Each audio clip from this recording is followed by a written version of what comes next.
Di pertemuan sebelumnya itu kalian sudah Bapak ajarkan tentang materi kelangkaan, bahwa kebutuhan manusia itu tidak terbatas.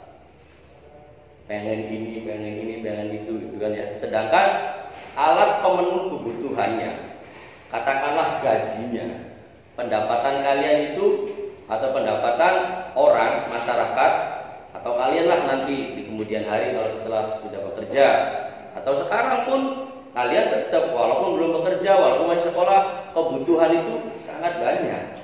Betul ya? Sehari-hari kalian kebutuhan nanti ada jenis-jenisnya. Mulai dari kebutuhan primer berdasarkan sifatnya ya, primer, sekunder, dan tersier. Kebutuhan primer itu kebutuhan pokok, kebutuhan wajib. Sandang, pangan, dan papan. Sandang itu pakaian. Pangan berarti makanan. Papan itu disimbolkan sebagai rumah atau tempat tinggal. Paham ya? Bapak hanya memancing pengetahuan awal kalian supaya bagus. Nah, sebelum masuk ke materi pembelajaran ini, Bapak sudah kirimkan di grup, di WA grup kalian untuk pretest. Di pertemuan sekarang kita membahas tentang permintaan. Pertemuan berikutnya menyambung permintaan penawaran, dilanjutkan harga keseimbangan. Jadi kalau hari ini kita bahas tentang permintaan, kita yang dipikirkan, kita posisikan sebagai pembeli. Tapi nanti di pertemuan berikutnya ada penawaran, kita posisikan sebagai penjual. Paham ya? Tujuan pembelajaran tadi sudah disampaikan. Dapat mendeskripsikan pengertian permintaan, terus menemukan faktor-faktor yang mempengaruhi permintaan, menjelaskan hukum permintaan. Nanti ada hukum permintaan, ada hukum penawaran. Kemudian menguraikan fungsi permintaan, menggambarkan kurva permintaan dan menganalisis perubahan kurva. Permintaan adalah jumlah barang atau jasa yang ingin dibeli dalam berbagai tingkat harga dalam waktu dan pasar tertentu. Harga barang yang bersangkutan. Artinya, kalau harganya naik, contoh, barang harganya naik, kira-kira permintaannya naik apa turun? Jadi kalau harganya naik, permintaannya akan turun. Sebaliknya, jika harganya turun, maka permintaannya akan naik. Contohnya apa?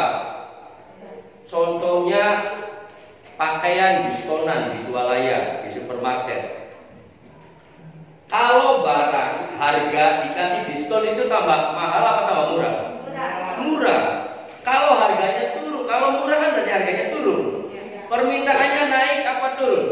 Naik.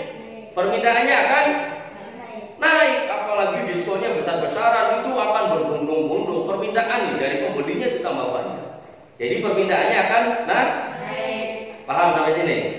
Nah, harga barang lain yang berkaitan dalam penggunaan. Contoh, HP 1 misalnya Xiaomi, harganya 5 juta. Ada lagi HP Realme yang speknya itu, spesifikasinya, kapasitasnya, kualitasnya sama, harganya lebih murah. Permintaan Xiaomi kira-kira naik apa turun? Turun karena memilih Realme, harga barang lain. Paham gak? Hukum permintaan. Bila harga suatu barang naik, maka jumlah permintaan barang tersebut akan turun. Tadi kan sudah disampaikan ya. Sebaliknya, bila harga barang tersebut turun, maka jumlah permintaannya akan naik dengan asumsi ceteris paribus. Ceteris paribus itu semua faktor yang mempengaruhi permintaan dianggap konstan, tetap, jadi nggak ngaruh, namanya ceteris paribus.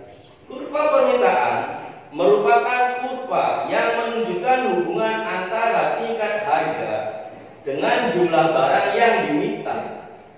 Untuk dapat menggambarkan kurva permintaan, terlebih dahulu dibuat daftar schedule permintaan.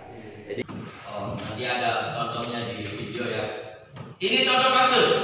Perhatian. Ini contoh kasus kelangkaan. Kelangkaan ini gambar apa? Saya tanya. Isi bensin. Lebih tepatnya?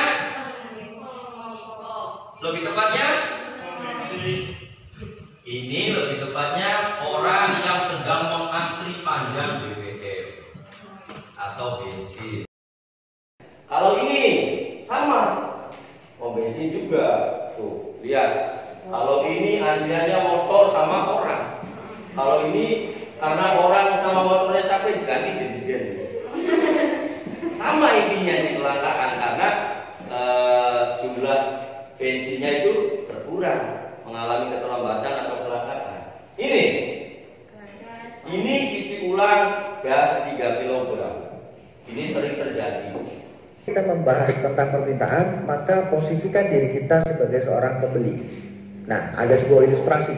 Perhatikan tugasnya. Berdasarkan penjelasan tentang hukum permintaan dan kurva permintaan tadi, coba kalian simpulkan apa saja ciri-ciri dari kurva permintaan. Untuk video kedua, ini jadi bahan diskusi kalian. Bapak sudah buat kalian kelompok. 2 kelompok, kelompok 1, kelompok 2.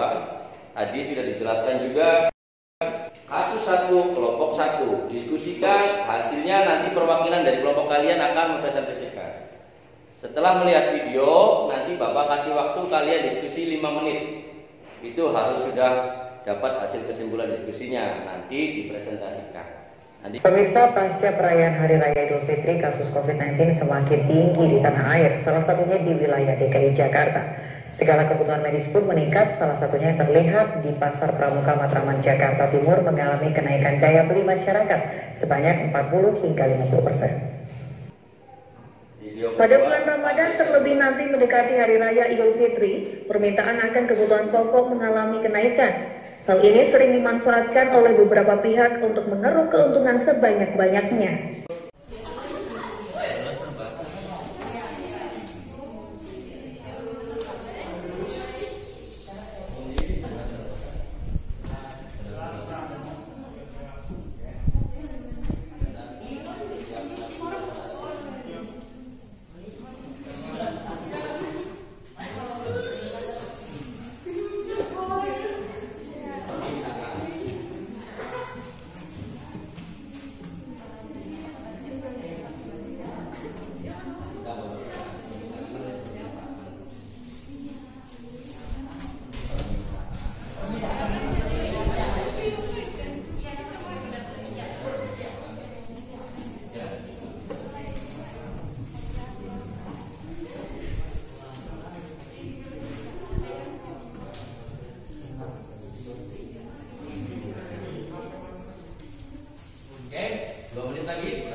Diskusi dari kelompok kami. 1. Permintaan oksigen dan vitamin pada masa pandemi ini mengalami peningkatan. 2. Peningkatan permintaan oksigen dan vitamin oleh masyarakat menyebabkan kelangkaan barang tersebut di pasar. 3. Kelangkaan tersebut menyebabkan kenaikan harga barang di pasar. Tutup. Demikian presentasi dari kelompok kami. Assalamualaikum warahmatullahi wabarakatuh.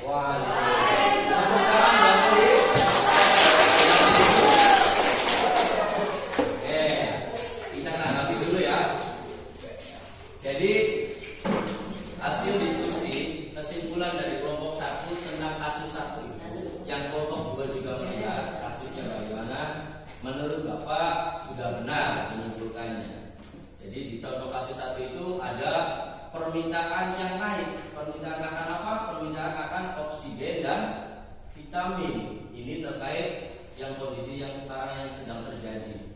dan Bapak anggap itu dikaitkan dengan materi yang sekarang kita bahas tentang permintaan itu sudah sangat bagus sekali.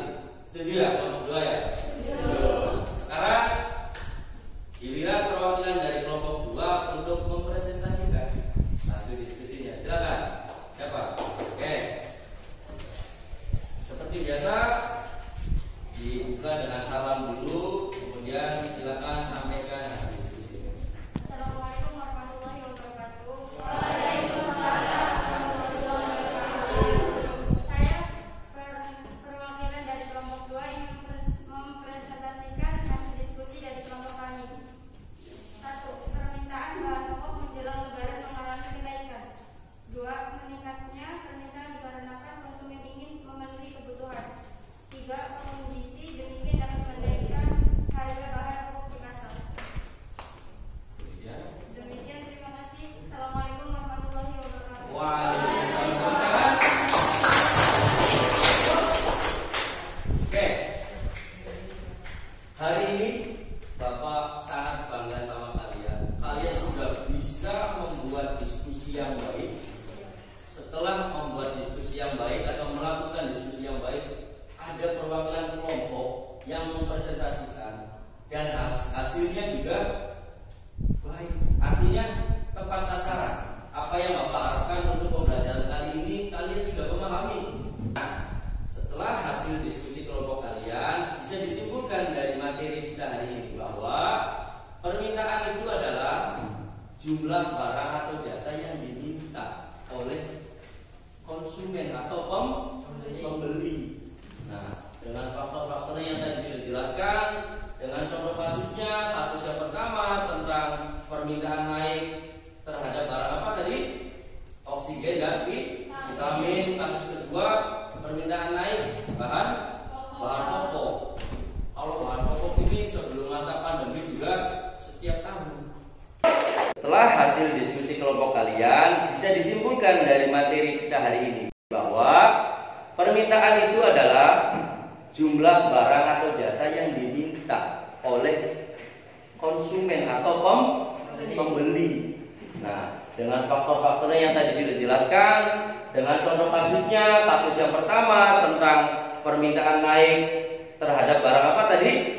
Oksigen dan vitamin. Kasus kedua, permintaan naik bahan pokok. Kalau bahan pokok ini sebelum masa pandemi juga setiap tahun. Jadi itu untuk pembelajaran kita hari ini.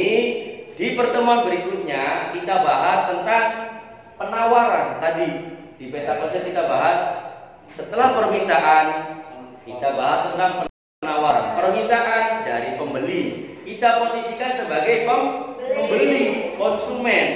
Kalau penawaran kita pola pikirnya kita posisikan penjual atau produsen. Paham ya sampai sini ya?